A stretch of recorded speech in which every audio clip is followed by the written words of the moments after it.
வாங்க இன்றைக்கி மீன் குழம்பு பார்க்கலாம். நான் தேங்காய் எண்ணெய் எடுத்திருக்கேன் 2 டேபிள் ஸ்பூன். நீங்கள் நல்லெண்ணெய் இருந்தால் 2 டேபிள் ஸ்பூன் எடுத்துக்கோங்க. கடலெண்ணெய் இருந்தாலும் எடுத்துக்கோங்க. நல்லெண்ணெய் சூப்பராக இருக்கும்.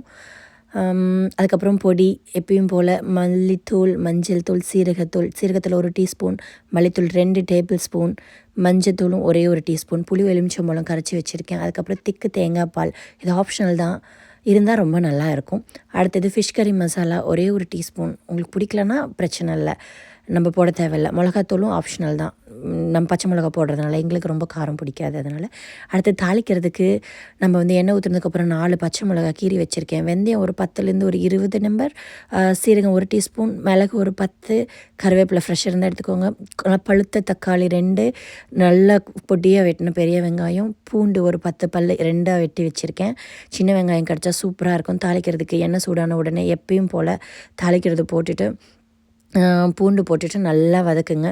தாளிக்கிறதுக்கு எண்ணெய் ஊற்றின உடனே வெந்தயம், சீரகம், அதுக்கப்புறம் மிளகு, கருவேப்பிலை, பச்சை மிளகா போட்டு தாளிச்சிட்டு பூண்டு போட்டுட்டு நல்லா பொன்னிறமாக வதங்கினதுக்கப்புறம் சின்ன வெங்காயம் இருந்தால் சின்ன வெங்காயம், இல்லை பெரிய வெங்காயம் ரொம்ப குட்டியாக வெட்டிட்டு இந்த மாதிரி நல்லா வதக்குங்க. அடி பிடிக்கும். கொஞ்சமாக நீங்கள் தண்ணி ஊற்றி கூட வதக்கலாம். ரொம்ப டைம் எடுக்கும். நல்லா சுருண்டு வரணும். சுருண்டு வந்ததுக்கப்புறம் அதில் மஞ்சத்தூள், மிளகாத்தூள் எல்லாமே ஒரு டீஸ்பூன் போடுங்க. ஃபஸ்ட்டு மஞ்சத்தூள் 1 டீஸ்பூன் தான், சீரகம் 1 டீஸ்பூன் கண்டிப்பாக போடணும். மல்லித்தூள் 2 டேபிள் ஸ்பூன் போடுங்க. போட்டுட்டு நல்லா வதக்குங்க. தக்காளியும் போட்டுட்டு நல்லா மசிஞ்சு வரணும். இந்த மாதிரி நம்ம எவ்வளோ வதக்குறோமோ அவ்வளோ டேஸ்ட்டாக இருக்கும். மீன்ஸ் வதக்கிட்டே இருக்க தேவையில்ல, கொஞ்சம் நேரம் வதக்கிட்டு மூடி போட்டு வைங்க. தண்ணி பார்த்து அளவாக ஊற்றிக்கோங்க. அதே மாதிரி புளி கரைச்சி வச்சுருக்கிற புளியை ஊற்றுங்க.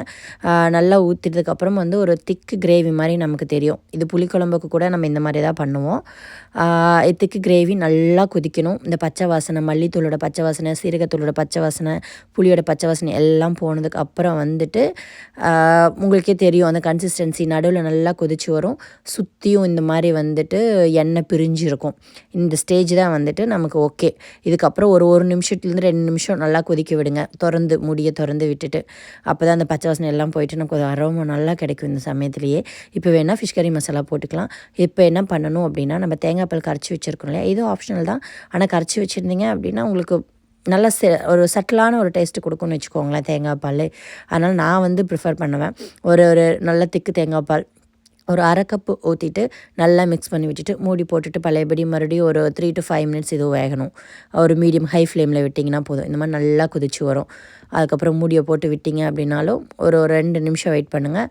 நல்லா எப்பயும் போலவே சென்டரில் கொதித்து சுற்றியும் எண்ணெய் பிரிஞ்சு வரும். அதுதான் நம்ம கரெக்டான ஸ்டேஜ். ஓகேங்களா? இந்த ஸ்டேஜ் வந்ததுக்கப்புறம் மிக்ஸ் பண்ணிட்டு இப்போ உப்பு, காரம், புளி எல்லாம் பாருங்கள், நம்ம குழம்பு ரெடி. உங்களுக்கு எது அட்ஜஸ்ட் பண்ணணுமோ அது இந்த ஸ்டேஜில் அட்ஜஸ்ட் பண்ணிவிட்டு மறுபடியும் தண்ணி கூட நீங்கள் வேணும்னா திக்னஸாக தெரிஞ்சிச்சுன்னா கொஞ்சம் தண்ணி ஊற்றிட்டு ஒரு 2 நிமிஷம் கொதிக்க விடுங்க. தண்ணி ஊற்றினீங்க அப்படின்னா வேறு மசாலா போட்டாலும் 1 நிமிஷம் கொதிக்க வச்சுட்டு நம்ம தலைவர் மீன் உங்களோட விருப்பம் தாங்க. நல்லா நான் உப்பு மஞ்சள் போட்டு கழுவின மீன் உள்ளே போட்டுட்டு லோ ஃப்ளேமில் வச்சு ஒரு 5 மினிட்ஸே அதிகம், எனக்கு தெரிஞ்சு ஒரு 2 to 3 மினிட்ஸ் போதும். போட்டுட்டு மூடியை போட்டு அந்த ஆவிலே வெந்துடும் மீன்லாம், அந்த டேஸ்ட்லேயும் ஆவிலேயே.